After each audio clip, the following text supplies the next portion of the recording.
তোমার বংশ মুসলমান, কিন্তু তুমি কোন দিকে যাচ্ছ? কোথায় যাচ্ছ? এই দিন রাত মোবাইলের এই অসভ্য ছবি, নারী, নাচ, গান, জিনা, ব্যভিচারের দৃশ্য, এটা তোমার শেষ পর্যন্ত কোথায় নিয়ে যাবে?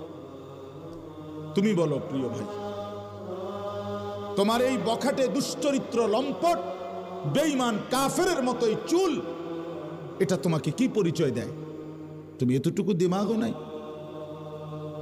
তোমার এই বিশ্রী বিকট চুল, এ তো তোমাকে ইহুদি বানায়, তোমাকে বলে দেয় তুমি খ্রিস্টান, তোমাকে বলে দেয় তুমি হিন্দু, তোমাকে বুঝায় দেয় তুমি নাস্তিক, তুমি মুরতাদ।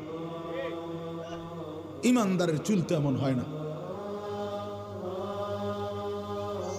এতটুকু দিমাগ যদি কাজ না করে মাথায়, আত্মপরিচয় যে ভুলে যায় সে তো পাগল, সে তো মাতাল। নিজের পরিচয় যে জানে না, নিজেকে যে চেনে না, সে তো মাতাল, সে তো প্রতিবন্ধী। আজ আমরা আত্মপরিচয় জানি না, আত্মসম্মান চিনি না। চেহারায়, সুরতে, লেবাসে, চলনে, বলনে।